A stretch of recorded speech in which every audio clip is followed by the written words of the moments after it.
Okay, so I did get questions about how do I keep the inside of the letters intact. So follow the same instructions from the first video, and I'm going to have two sets of words on here, the top and the bottom. The bottom is what I'm going to actually work on so that you can see the difference, and you'll see once I print it out.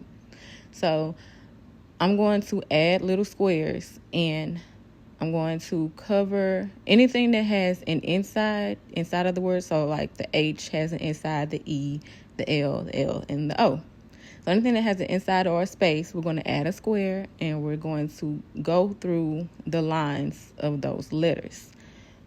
Once I get a line through each of those letters, and you want to make it skinny, like don't leave it thick, do it skinny, because this line is still going to print out.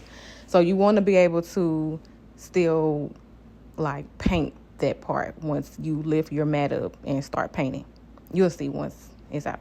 Anywho, we're going to put a thin line all the way through from top to bottom, side to side, however you need to get it.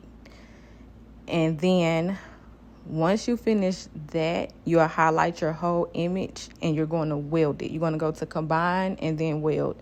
I'm doing this on my phone, so it may be a little different on your laptop or your computer, whatever you're working on. I know sometimes that the Cricut settings are different. Just look for the word weld. So like I said, once I get the line through everything, you're going to weld it all together, and then you'll see the difference. Like I said, the top I'm leaving as is so that it can print as is, so you can see the difference. So just watch it to the end, and then you'll see what I'm talking about.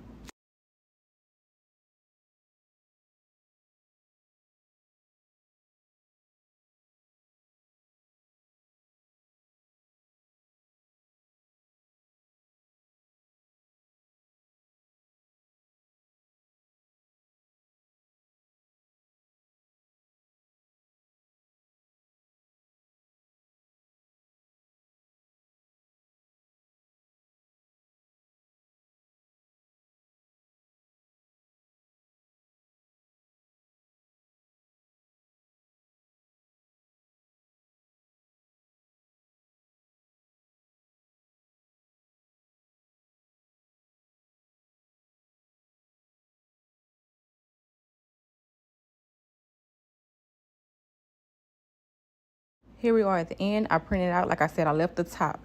If I did not put those lines in, you see I have to fill in those inside pieces, and I'll probably have to get some thumbtacks to help stick it down. As far as the bottom, I didn't have to do that because I put that line through it, and it makes it so much easier to keep up with those little bitty pieces. Thank you for watching.